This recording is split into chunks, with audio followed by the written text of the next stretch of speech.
Hello friend, स्वागत है आप सभी का अपने प्यारे से यूट्यूब चैनल मैथ्स एक्सपेरिमेंट में। मैं विशाल यादव। आज की क्लास में हम बात करेंगे वर्ग का। वर्ग किसे कहते हैं? सबसे पहले बात आती है वर्ग किसे कहते हैं।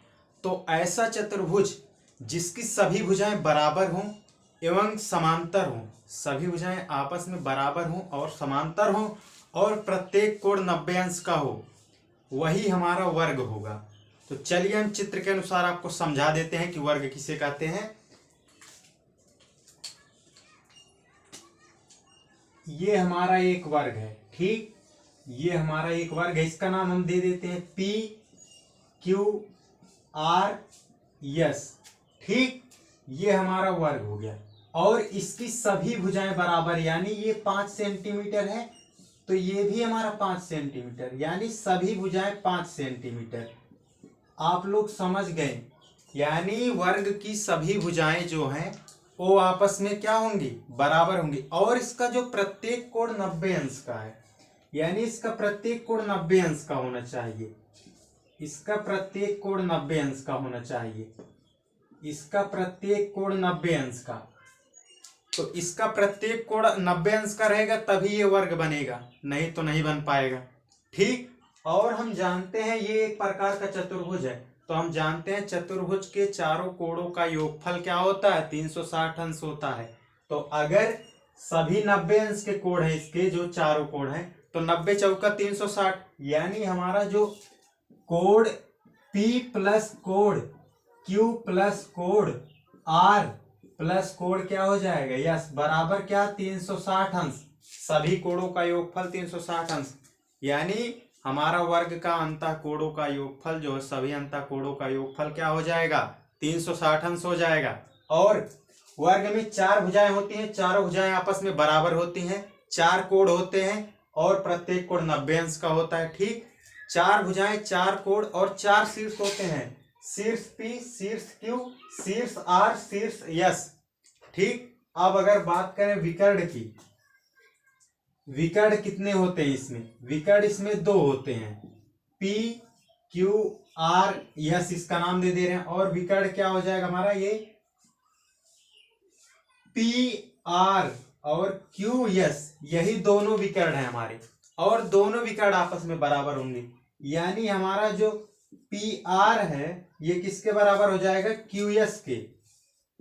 P R हमारा Q S के बराबर हो जाएगा। और ये एक दूसरे को 90 अंश पर काटते हैं, इसके विकर्ण एक दूसरे को जो है 90 अंश पर काटते हैं, इसके जो विकर्ण 90 अंश पे काटते हैं, और एक दूसरे को ये समद्विभाजित करते हैं। जो विकर्ण होते हैं वर्ग के एक दूसरे को समद्विभाजित करते हैं, यानी अगर ये जहां पर प्रतिच्छेद किए हैं इसका नाम O मान लें, तो ये जो QO है, ये जो Q और O है ये OS के बराबर हो जाएगा। QO बराबर OS और PO बराबर OR, PO बराबर OR हो जाएगा हमारा, ठीक है। यानी ये आपस में सभी बराबर होंगे। अगर बात की जाए, वर्ग के विकर्ण बराबर होते हैं और वर्ग के विकर्ण एक दूसरे को समद्विभाजित करते हैं और वर्ग के विकर्ण एक दूसरे को 90 अंश पर काटते हैं, ठीक है। आप समझ गए। अब अगर जैसे मान लीजिए वर्ग है, ये हमारा वर्ग है, जैसे ये हमारा वर्ग है, और अगर वर्ग में एक विकर्ण डाल दें, एक विकर्ण अगर ये भैया हम डाल देंगे, तो ये जो क्षेत्र प्राप्त होगा, ये जो 2 बराबर भाग प्राप्त होंगे, ये अगर इसका क्षेत्रफल निकालेंगे और इसका क्षेत्रफल निकालेंगे, ठीक, इसका क्षेत्रफल और इसका क्षेत्रफल आपस में बराबर आएगा। और अगर एक विकर्ण और डाल दें तो ये जो चारों भाग प्राप्त होंगे, चारों भाग का अगर क्षेत्रफल निकालेंगे तो आपस में बराबर होंगे सभी, ठीक है। अब बात आती है, जैसे मान लीजिए ये हमारा एक वर्ग है, ठीक, ये हमारा एक वर्ग है, और इस वर्ग में अगर इसका मध्य बिंदु जो है, ये मध्य बिंदु और ये मध्य बिंदु और इस भुजा का मध्य बिंदु, यानी वर्ग के जो सभी भुजाएं हैं, यानी चारों भुजाओं के मध्य बिंदु को अगर मिला दे, ऐसे मिला दे, तो जो हमारा ये चतुर्भुज अंतः क्षेत्र में प्राप्त होगा, यानी जो ये अंतः क्षेत्र में ये जो चतुर्भुज प्राप्त होगा, ये हमारा एक वर्ग है, ये हमारा एक वर्ग हो जाएगा। अगर सभी भुजाएं के मध्य बिंदु, यानी वर्ग में जो चारों भुजाएं हैं, चारों भुजाओं के अगर हम मध्य बिंदु को मिला देंगे तो जो हमारा चतुर्भुज अंतः क्षेत्र में प्राप्त होगा ये वाला, ये जो अंतः क्षेत्र में प्राप्त होगा ये हमारा वर्ग होगा।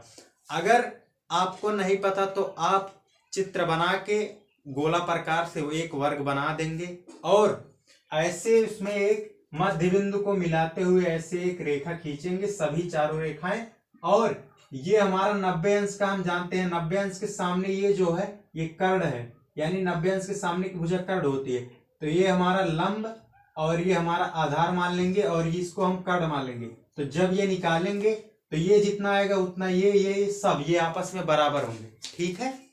अब अगर बात की जाए इसके फार्मूले की, तो जैसे मान लीजिए हमारा ये जो हमारा वर्ग है इसकी भुजा ये ए है, ये भी ए हो जाएगी, ये भी ए और ये भी ए, क्योंकि हम जानते हैं वर्ग की सभी भुजाएं बराबर, तो इसको अगर ए मान लिए तो ये भी ए हो जाएगा, यानी सभी ए हो जाएंगे। और इसके क्षेत्रफल की बात की जाए तो हम किसी भी 2D फिगर का अगर क्षेत्रफल निकालते हैं तो लंबाई और चौड़ाई की आवश्यकता होती है, तो इसमें लंबाई ए है और चौड़ाई भी ए है, तो लंबाई गुणे चौड़ाई यानी ए गुणे ए बराबर ए स्क्वायर, यानी जो वर्ग का क्षेत्रफल है लंबाई गुणे चौड़ाई, यानी लंबाई ए है चौड़ाई ए है, ए गुणे ए स्क्वायर हो जाएगा, यानी जो वर्ग का क्षेत्रफल होगा वो ए स्क्वायर होगा। और ए हमारा क्या भुजा माने हैं, तो भुजा को ए माने हैं, भुजा स्क्वायर कहो चाहे ए स्क्वायर कहो। अगर परिमाप की बात की जाए तो इसकी सभी भुजाओं का योग, सभी भुजाओं का योग को हम क्या कहते हैं, परिमाप कहते हैं। तो सभी भुजाएं इसकी ए है, तो यानी 4 ए हो जाएगा, 1 2 3 4, तो इसका जो हमारा परिमाप हो जाएगा ए प्लस ए प्लस ए प्लस ए, यानी 4 ए हो जाएगा, यानी 4 गुणे भुजा। ठीक, इसका जो हमारा आ जाएगा परिमाप, वर्ग का परिमाप क्या होगा 4 गुणे भुजा यानी 4a। अब जैसे अगर इसका बात की जाए, इसकी अगर बात की जाए विकर्ण की लंबाई क्या होगी, इसके विकर्ण की लंबाई क्या होगी, जैसे मान लीजिए वर्ग बना दे रहे हैं पी क्यू आर एस, ये हमारा हो गया, और इसका ये विकर्ण जो है ये क्यू एस ये विकर्ण है, यानी इसको हम कर्ण मान लेते हैं क्योंकि ये 90 अंश का है। अगर इसका ये 90 अंश के सामने की भुजा ये जो विकर्ण है ये हमारी कर्ण हो जाएगी, 90 अंश के सामने की भुजा कर्ण होती है, तो इसको हम क्या मान लेंगे, लंब यल मान लेंगे, और इसकी सभी भुजाएं ए होती हैं यानी समान होती हैं, तो ये हमारा बी हो गया। ठीक, यानी हमारी ये जो लंब है ये भी ए है और ये जो बेस आधार है ये भी क्या है, ए है, और ये हमारा कर्ण जो है ये विकर्ण है, विकर्ण को हम कर्ण मान लिए क्योंकि 90 अंश के सामने जो होता है भुजा उसे हम कर्ण कहते हैं। ठीक, अब अगर जैसे ये विकर्ण की लंबाई हमें ज्ञात करनी है तो हम जानते हैं ये हमारा एच है। ठीक, कर्ण हाइपोटेनस, तो एच स्क्वायर बराबर होता है लंब का स्क्वायर प्लस आधार का स्क्वायर, तो यानी एच स्क्वायर बराबर L square plus B square होता है, तो हमारा एच स्क्वायर बराबर लंब का स्क्वायर यानी ए का स्क्वायर प्लस बी हम क्या है ए है, यानी इसकी लंबाई चौड़ाई समान होती है, बी हमारा भी ए होगा,